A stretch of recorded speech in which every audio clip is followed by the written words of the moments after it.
Jesús le dice a los discípulos, entre nosotros no será así. Y esas palabras deben calar el día de hoy también en este lugar. Allá afuera, las autoridades se enseñorean, están por encima de nosotros. Pero aquí, entre nosotros, no va a ser así. Es un día muy especial. Lo que hace especial este día es la presencia de Dios en este lugar. Porque podríamos estar reunidos como amigos, como hermanos, podríamos estar reunidos y no pasaría nada si es que la presencia de Dios no estuviera aquí. Eso es lo que hace especial cada vez que nos reunimos. Alabábamos al Señor con este último cántico, por amor, Él dio a su Hijo único, que fue a la cruz a morir por cada uno de nosotros. Entender eso es realmente maravilloso. Por eso es que cada vez que alabamos al Señor, como dice la Escritura, hay que alabarlo con el entendimiento. Tener en cuenta cada letra que vamos cantando, porque comprender que el Señor, el Dios del universo, envió a su Hijo único a morir por cada uno de nosotros, debe ser motivo de mucha reflexión para nosotros, motivo de demostrar nuestro amor hacia Él por la gracia que Él nos ha dado. Entonces es maravilloso, me quedaba pensando en este último tema y les decía yo que lo que hace maravilloso la reunión es la presencia de Dios en este lugar. Y pensaba en estas semanas lo maravilloso que es el Señor con cada uno de nosotros, porque cuando nos empezamos a reunir, una de las primeras interrogantes que teníamos, el grupo que empezó esto es, ¿dónde nos íbamos a reunir cuando la iglesia vaya creciendo en número? Porque tenemos la seguridad de que el Señor va a seguir aumentando en número este lugar, porque el Señor va a seguir añadiendo personas que quieran conocer de Cristo, personas que quieran edificar sus vidas, y eso lo tenemos por seguro, pero la interrogante era dónde nos vamos a reunir después, cuando la casa de nuestro hermano David nos quede chica, ¿no? Habíamos pensado en un momento en tumbar una de las paredes, pero bueno, creo que David no dio el consentimiento.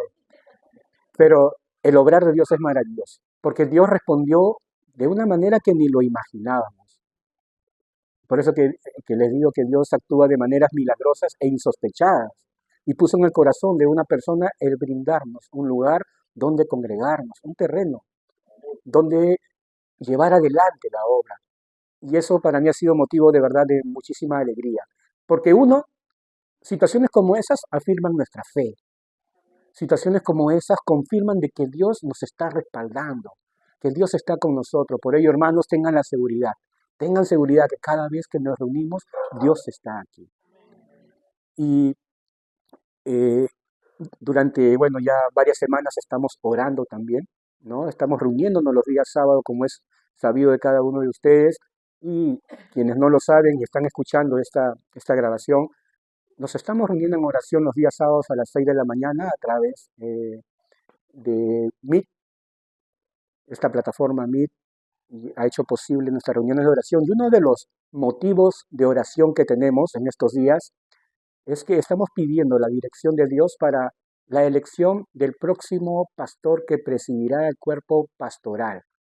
Estamos pidiéndole dirección al Señor en ese sentido. Sabemos que el puesto de pastor es un puesto de servicio. Lo hemos ido analizando a través de los estudios que estamos llevando.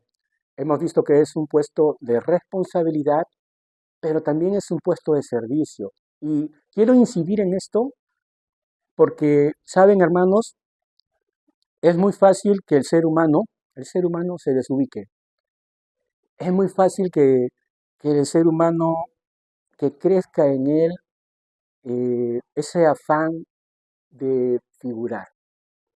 Por eso es que hoy quiero incidir en esta situación, porque venimos orando al Señor en este punto en específico, que Él nos guíe para la elección del próximo pastor. Y incido en ello porque, les decía, de alguna manera u otra, el ser humano busca, ya sea por instinto, ya sea por una cuestión de competencia, por una cuestión de reconocimiento o por una cuestión de satisfacción personal, busca siempre los lugares de prominencia. El ser humano está buscando siempre escalar socialmente, porque de una u otra manera quiere figurar. Entonces, es importante que quienes hoy aquí estamos reunidos tengamos claro cuál es la perspectiva de Jesús en situaciones como ella. ¿Cuál es la perspectiva de Jesús en cuanto a los lugares de preeminencia, en cuanto a los lugares de grandeza, como nos puede llamar el mundo? ¿Cuál es la perspectiva de Jesús y cuál es la perspectiva humana? Y para ello, yo quisiera que me acompañen en esta mañana al Evangelio de Lucas. En el Evangelio de Lucas, en el capítulo 22, por favor, del Evangelio de Lucas, seguramente alguien por allí me puede decir, ¿no? Ya ese capítulo me lo sé de memoria.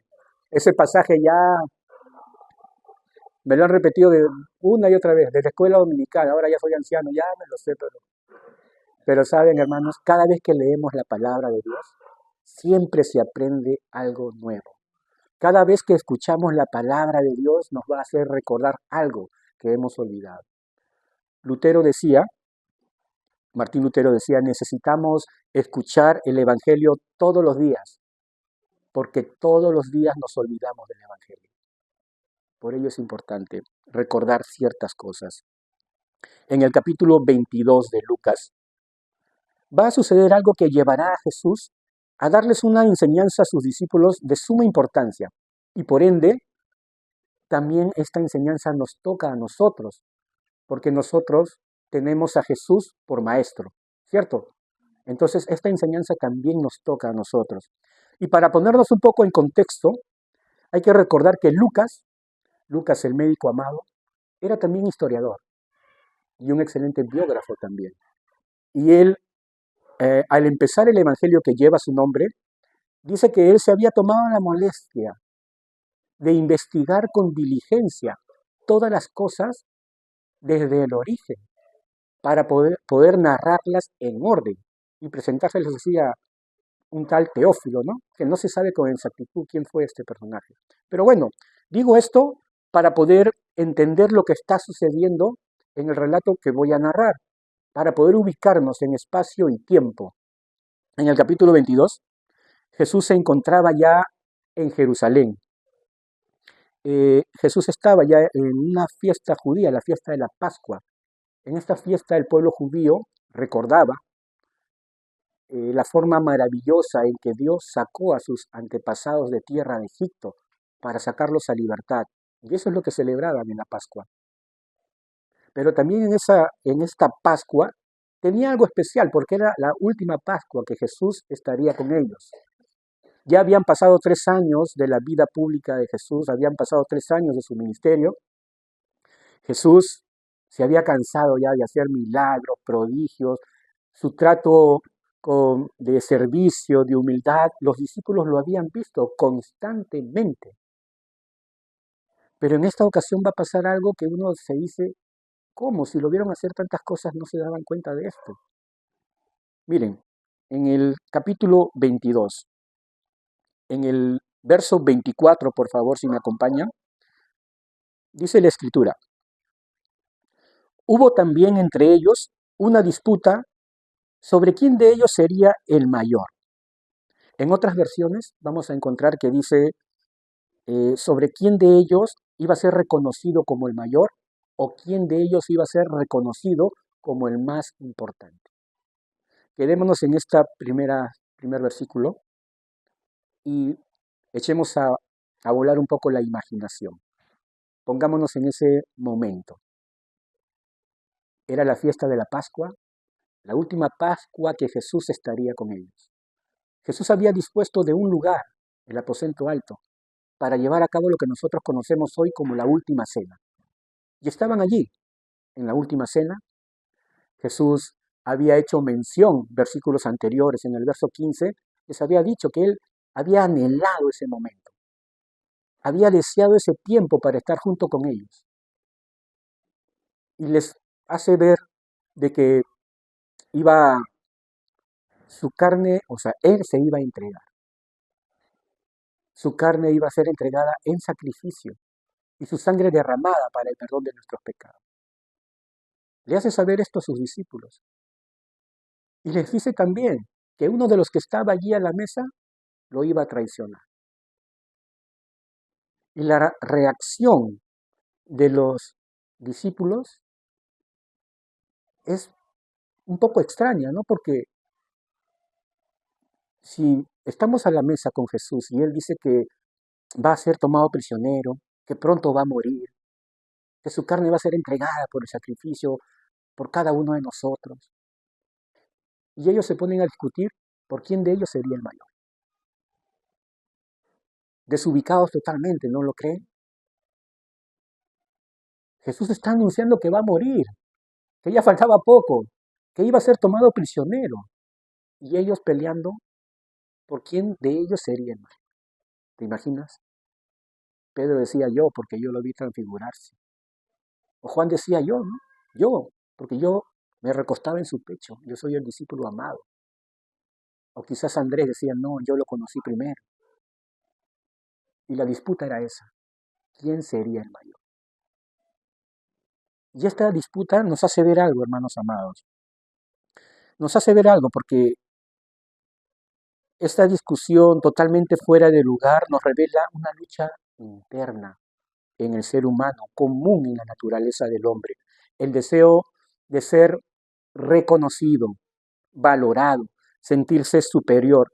Eso siempre ha estado presente en el ser humano desde que el mundo es mundo. Recuerden en el Edén, la tentación a Adán y Eva. ¿Cuál era el motivo de tentación? Si tú comes esto, vas a ser igual a Dios. O sea, ya no vas a estar acá, vas a estar acá. Eso ha sido siempre, desde el principio, el deseo de ser superior. Y esto que estaba aconteciendo con los discípulos, para Jesús no era algo que lo pudiera sorprender. Esta situación, el deseo de escalar socialmente, es evidente también en nuestros tiempos. No solamente pasaba en la época de Jesús, o no solamente pasó allá en el Edén. Esto ocurre también hoy en la actualidad entre nosotros. En el mundo podemos observar estas situaciones. Personas que quieren estar un peldaño más arriba, por encima de, por ese afán de obtener reconocimiento, ese afán de grandeza que se centra en el prestigio, en la superioridad. Ese es el modelo que tenían los discípulos, porque era el modelo en el mundo que ellos conocían. Y es el modelo que nosotros también vemos en este mundo hoy. Pero ¿cuál es la perspectiva de Jesús? ¿Qué es lo que Jesús les enseña en ese momento de discusión? Jesús, lejos de amargarse, porque o sea, Jesús está hablando de algo y ellos salen con otra cosa, y fácilmente Jesús los pudo haber amonestado de una manera drástica. Fácilmente Jesús le pudo decir, hey, ¿qué les pasa? Les estoy diciendo que voy a morir y ustedes se ponen a pelear. Pero no, dentro de la misericordia de Jesús estaba también el corregir con sabiduría, enseñar con amor, no avergonzando a nadie. Son características muy hermosas de Jesús, de las cuales cada uno de nosotros debiera aprender también. La corrección se hace en amor. Y es lo que Jesús va a hacer en ese momento. Miren lo que dice el verso siguiente. Pero Él les dijo, los reyes de las naciones se enseñorean de ellas, y los que sobre ellas tienen autoridad son llamados bienhechores. Mas no así vosotros, sino sea el mayor como el que sirve. Y es curiosa esta palabra que emplea Jesús, esta palabra enseñorear. Porque esta palabra tiene tres connotaciones en el diccionario. Reinar, dominar, regir. reinar, dominar, regir. Y luego dice que estas personas que reinan, que dominan, que rigen, tienen autoridad sobre el resto. O sea, no están al nivel, están sobre el resto. Ese es el modelo en el mundo. Jesús se lo hace ver a los discípulos. Hey, miren, las autoridades de este mundo se enseñorean. Están por encima de nosotros, les dice. Pero eso es allá afuera. Entre nosotros no será así, les dice Jesús. Y esto es lo que yo quiero que recuerden esta mañana, hermanos amados. Jesús le dice a los discípulos, entre nosotros no será así. Y esas palabras deben calar el día de hoy también en este lugar. Allá afuera, las autoridades se enseñorean, están por encima de nosotros. Pero aquí, entre nosotros, no va a ser así. Estamos orando a Dios por la elección del próximo pastor. Y cada uno de nosotros aquí presentes, porque de aquí saldrá el próximo pastor. Cada uno de nosotros aquí debemos de tener claro esto, que entre nosotros no va a ser así. El pastor que presida o dirija esta congregación no puede estar por encima de nosotros, sino que tiene que estar al nivel de nosotros. Porque no elegimos un pastor para que se enseñoree de este lugar. No elegimos un pastor para que reine, domine y rija este lugar. Elegimos un pastor para que sirva como Jesús nos lo enseñó. Porque el pastorado, como dije al principio, es un puesto de servicio y no para que el pastor se sirva del puesto. Es importante tener en cuenta ello, porque así como allá afuera en el mundo las autoridades se enseñorean, miremos esta parte del mundo, ¿no? Latinoamérica. ¿Cuántos gobernantes se quieren enseñorear? Tener 1, 2, 3, 4 periodos de gobierno. Sucede. Es más, lo hemos vivido acá mismo en este país. Y lo más triste es que esta situación de enseñorearse se replica también en las iglesias. Eso también llega a las iglesias. Pastores que se quedan muchísimo tiempo en las congregaciones. Pastores que sienten que la congregación es un lugar donde ellos dominan. Y eso no debe ser así. Eso no puede ser así. Porque Jesús mismo lo dijo. Entre vosotros no será así. Es decir, entre mi pueblo no puede ser así. Todos debemos estar al mismo nivel. Y eso es algo hermoso aquí en esta congregación. Porque lo dijimos desde el primer día. En esta congregación se llevará adelante con una pluralidad de pastores, de ancianos. Es decir, habremos muchos ancianos dirigiendo esta obra. Pero también entre nosotros va a haber paridad. Todos somos iguales. No hay uno que sea más que otro.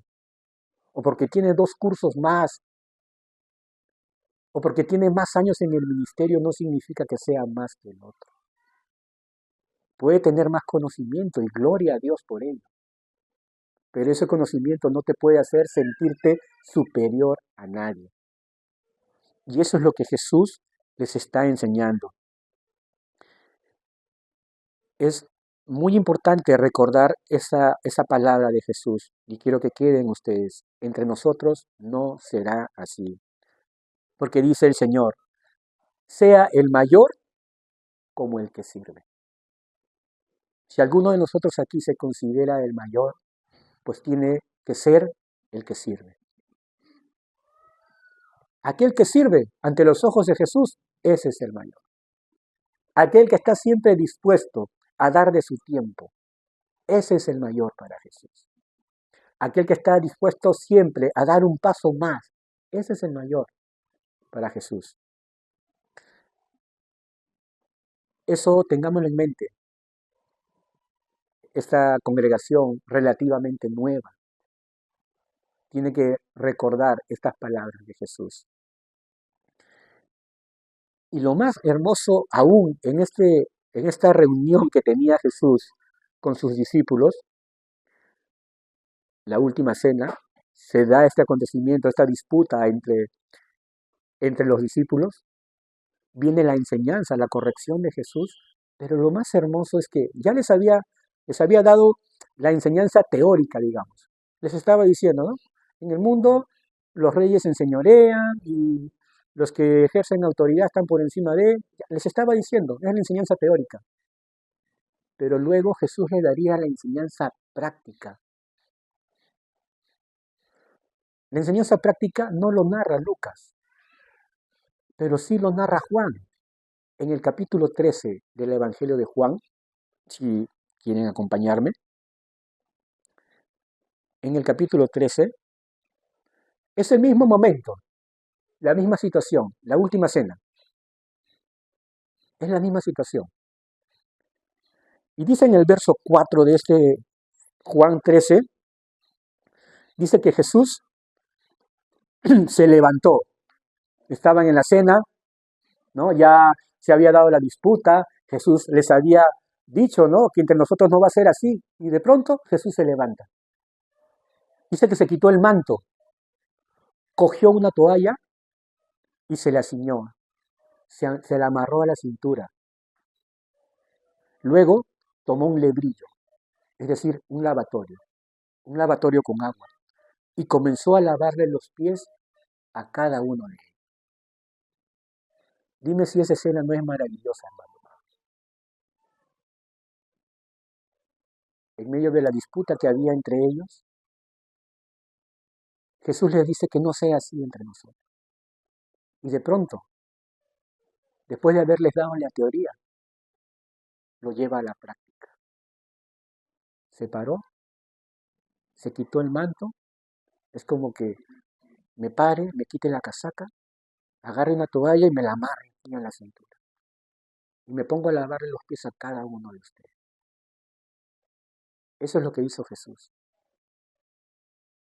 Y los discípulos consideraban a Jesús como el mayor. Y Jesús les hace ver, para ustedes yo soy el mayor, pero yo estoy aquí como el que sirve. Me imagino esa escena y me conmuevo realmente. Me conmuevo porque alguna vez escuché por allí que el lavar los pies eh, es como denigrar a la persona. Pero lo veo en Jesús y veo el más puro amor. Veo el más puro amor en Jesús por aquellos que lo habían acompañado durante 3 años, por aquellos que habían caminado con él. Y la escena es realmente hermosa porque ya Jesús está a punto de partir, está a punto de irse de este mundo y los iba a dejar. Y los deja con la enseñanza más maravillosa.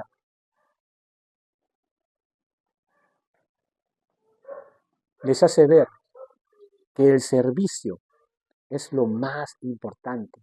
Y no solo eso, sino que cómo brindas el servicio. ¿Cuál es la motivación para servir? La motivación correcta es el amor. Y eso es lo que Jesús les hace ver. Si volvemos a Lucas, por favor,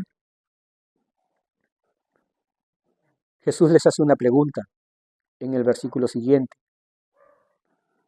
¿Cuál es el mayor? Pregunta. ¿El que se sienta a la mesa o el que sirve? No es el que se sienta a la mesa, vuelve a preguntar, mas yo estoy entre vosotros como el que sirve. Yo estoy entre ustedes, le dice, como el diácono. Esa palabra servir es diácono en griego. Yo estoy con usted, entre ustedes como el diácono. Jesús, siendo el pastor de los pastores, estaba entre ellos como el diácono, ofreciendo un servicio en humildad, en amor. Y eso es lo que tenemos que aprender, hermanos amados. Lo que nunca se nos debe olvidar, porque estoy seguro que lo tenemos presente, pero nunca lo debemos olvidar. Cada uno de nosotros Hoy quería referirme a este tema con motivo de que estamos a puertas de escoger al próximo pastor que presida este lugar. Pero la enseñanza no es solamente para los ancianos, hermanos amados. La enseñanza es para cada uno de nosotros, para cada hijo de Dios, para cada creyente. Porque esta es la actitud correcta en la que debemos llegar, en la que debemos participar como pueblo de Dios. Siempre con una actitud de servicio, no creyéndome más que nadie, o no creyendo que estoy en este lugar para que me sirvan. No, vamos a servir de corazón, como lo enseñó nuestro maestro. Jesús pudo fácilmente decir, hey, yo soy el Hijo de Dios, yo estoy aquí para que me sirvan. Pedro, lávame los pies. Juan, sírveme la comida. Lo pudo haber dicho, hermanos amados. Pudo haber hecho uso de su autoridad, pero no lo hizo, sino que les dejó una enseñanza sumamente valiosa para ellos. Enseñanza que más adelante, si vemos en el libro de los Hechos, vemos cómo los discípulos lo entendieron perfectamente y sus vidas fueron transformadas. Se entregaron de lleno al servicio de la obra. Y a pesar de la disputa que se suscitó en esta última cena entre ellos, a pesar del momento que tuvo que vivir Jesús en ese lugar, a pesar de ello, Jesús les dice, pero vosotros, sigo en Lucas, pero vosotros sois los que habéis permanecido conmigo en mis pruebas. Yo pues os asigno un reino como mi Padre me lo asignó a mí, para que comáis y bebáis a mi mesa en mi reino, y os sentéis en tronos juzgando a las 12 tribus de Israel. Jesús reconoce la fidelidad de sus discípulos, a pesar de las situaciones, a pesar de los errores. Jesús reconoce la fidelidad de ellos, porque mucha gente, recuerden, seguía a Jesús. Mucha gente lo seguía. Pero Jesús les dice, ustedes son los que han permanecido conmigo en mis pruebas. Esos 12 son los que permanecieron con Jesús durante sus pruebas. Y les dice, o les promete un lugar en su reino. Y esto es importante porque nos recuerda que aunque el servicio y la humildad puede que no sean reconocidos o recompensados inmediatamente en este mundo, puede ser que hagamos muchas cosas para la obra. Y de repente tú dices, nadie me reconoce, ¿no? Nadie reconoce el servicio que yo presto. Nadie me da una palmadita, ¿no? Y me dice, bien, ¿no? Puede ser que pase eso, hermano amado. Pero sabes, la recompensa mayor está en la eternidad. La recompensa mayor nos la va a dar el Dios Todopoderoso. Porque eso es lo que le promete a sus discípulos Jesús. Yo os asigno, yo les asigno, les dice, un lugar en mi mesa para que comáis y bebáis.